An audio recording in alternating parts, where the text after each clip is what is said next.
Hello everyone, good morning. Second part in bioinformatics, that is the biological database, their classification or maybe called types or kinds of the biological database. What is these databases and what are the biological databases? Data and databases means a organized collection of different types of the informations, different datas that is electronically stored and accessible from the computer system is called as the databases.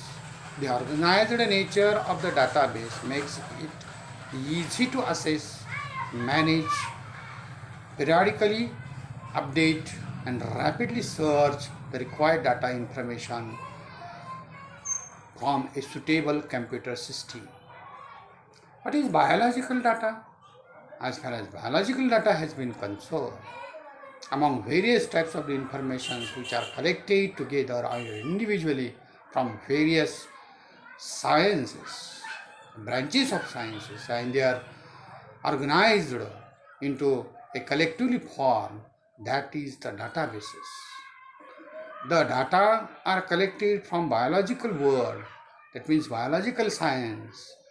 For example, DNA sequence data, population data, genetical data, ecological data, etc.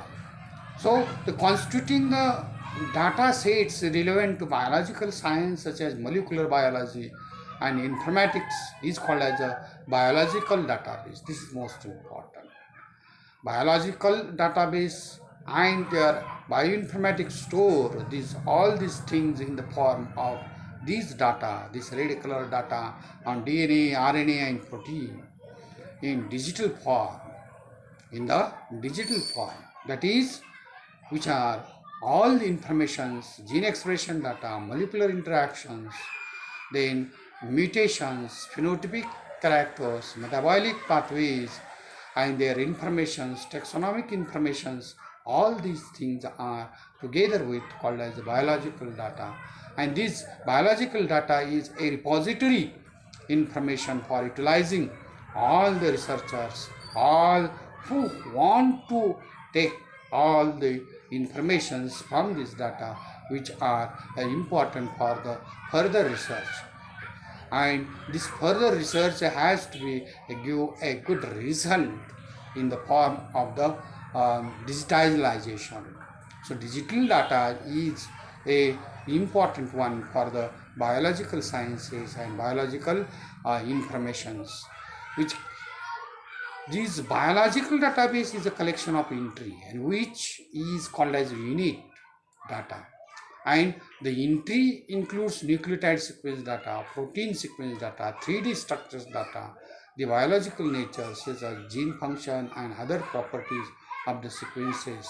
They have been very most important.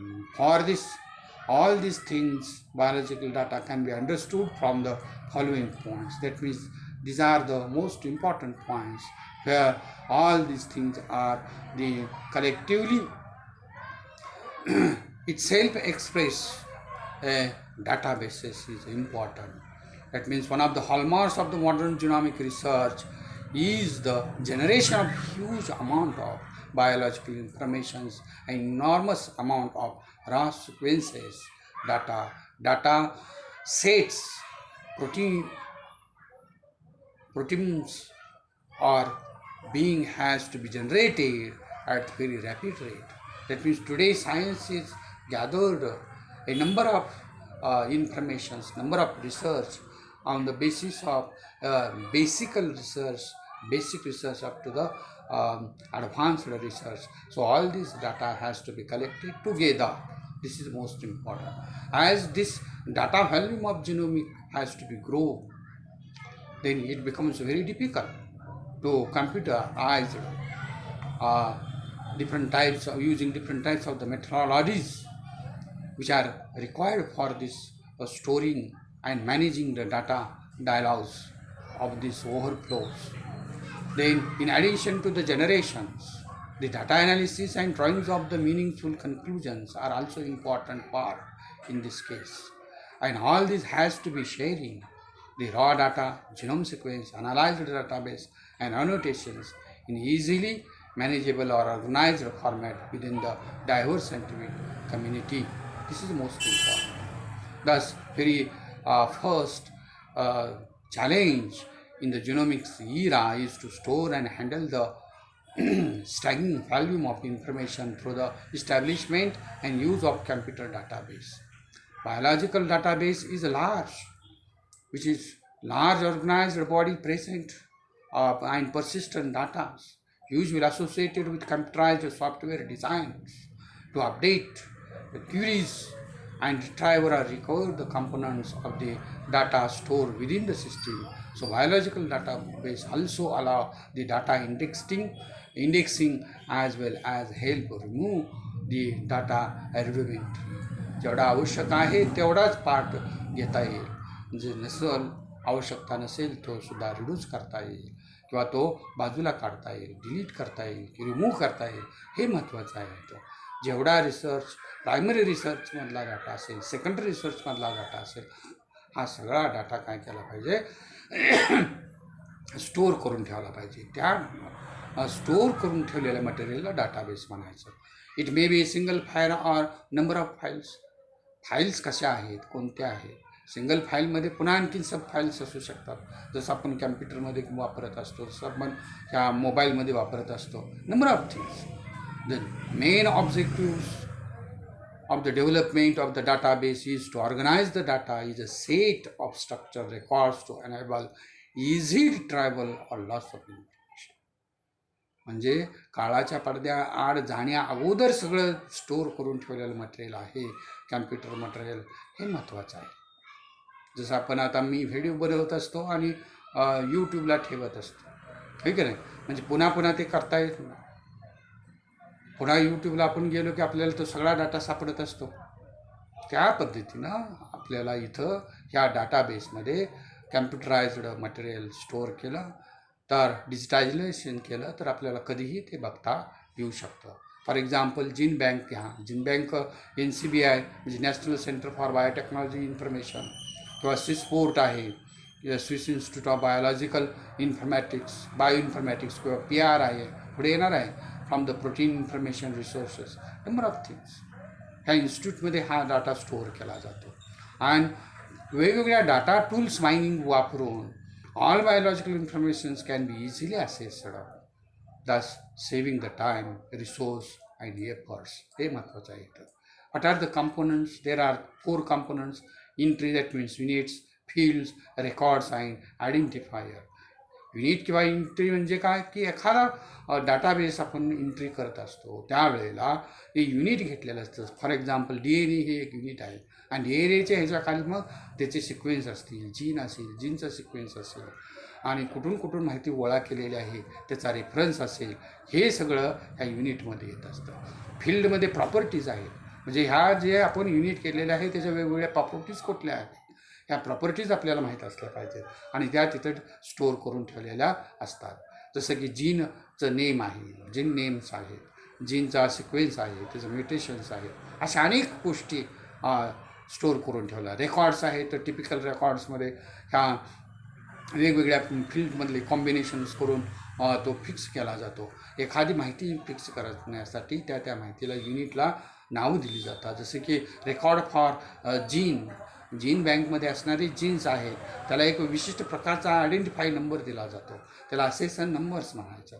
हे assassin numbers जे असतात ते for example BRCA1 हा assassin number आहे, कणाचा जीनचा आहे. तो तेवढाच आपण जर युनिटला टाकला तर आपल्याला काय होत असतं की नेमकी आयडेंटिफिकेशन, त्याचे युनिक आयडेंटिफिकेशन, त्याचं नेम आपल्याला येऊ शकतं. त्यासाठी हे एक्झाम्पल दिलेलं आहे मुहीचं. मुही म्हणजे फिल्मचं. फिल्म कुठले आहे, फिल्म आहे तो आयडेंटिफायर आहे, आणि रेकॉर्डमध्ये डायरेक्टर कुणी तो साठवलेला आहे, कुणी त्याच्यावरती काम केलेलं आहे त्याची माहिती आहे. ह्याच्यातल्या ह्या युनिट मधला कुठलाही पार्ट आपण जर कॅम्प्युटरला दिला तर आपल्याला लगेच आयडेंटिफिकेशन समोर येत असतं. जसं की फॉर एक्झाम्पल 2020मधली एखादी फिल्म जर आपल्याला पाहिजे असेल आणि त्या फिल्ममधला पुन्हा टायटल जर आपल्याला माहीत असेल, फॉर एक्झाम्पल कामयाब हे टायटल माहीत असेल, तर मग ही कामयाब जे आहे ते हार्दिक मेहताने डायरेक्टर केलेली आहे.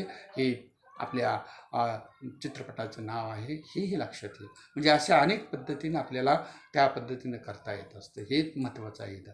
क्लासिफिकेशन हे 2 टाईपचे महत्त्वाचे असतात, पण अनेक टाईपचे बी असतात.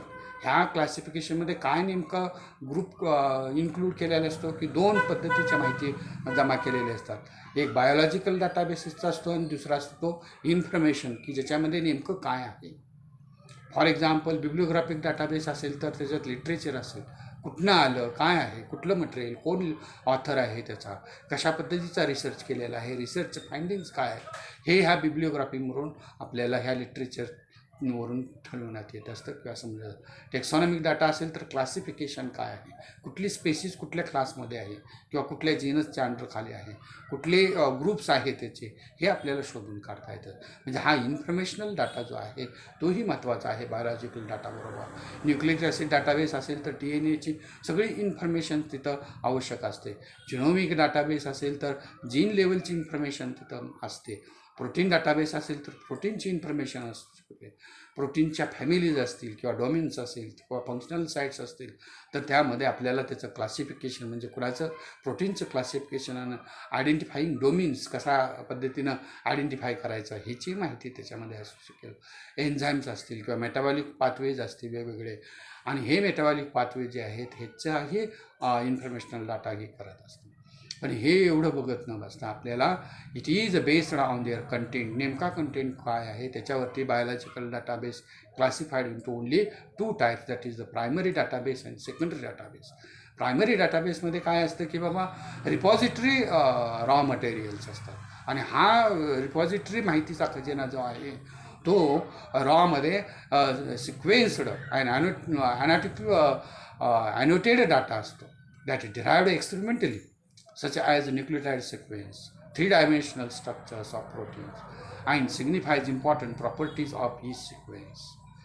These primary database can be accessed freely through the internet over worldwide, that is www.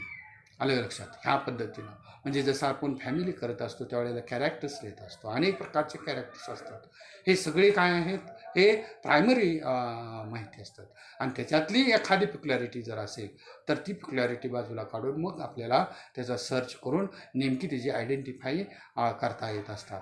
त्याच्यात पुन्हा 2 भाग येतात, सिक्वेन्स डाटाबेस आणि DNA न्यूक्लियोटाइड डाटाबेस. सिक्वेन्स डाटाबेसमध्ये आपल्याला it's has been store the information of the sequence of the DNA and nucleotide and the protein, ह्याचा database सगळा store करून ठेवलेला असतात.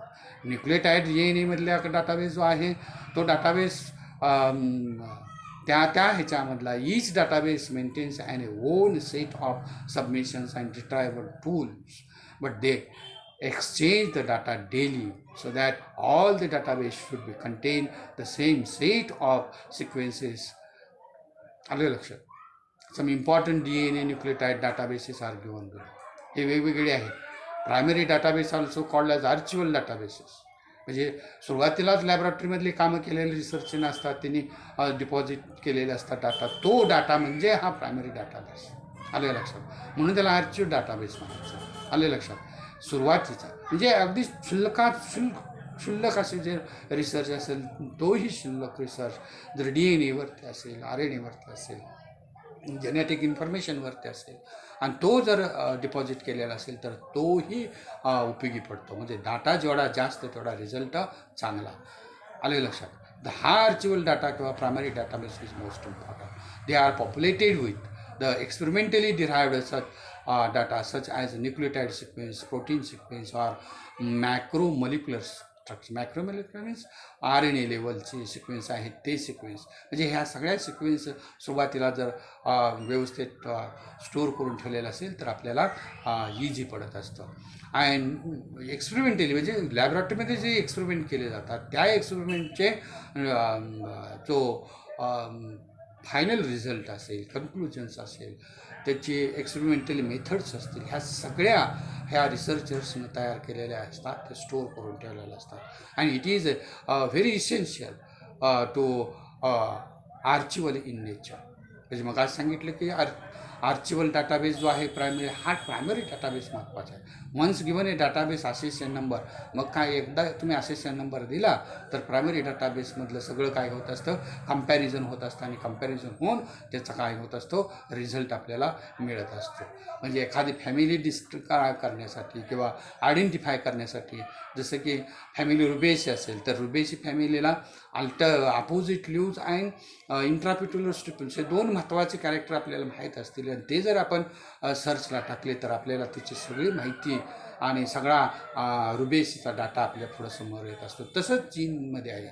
जीनचं एखादं काही असेल तर ते तुम्हाला हे करता येईल. मग ही एक्झाम्पल दिलेली आहे ते वेगवेगळे. सेकंडरी डाटामध्ये काय असतं की सेकंडरी डाटा कंपराइज्ड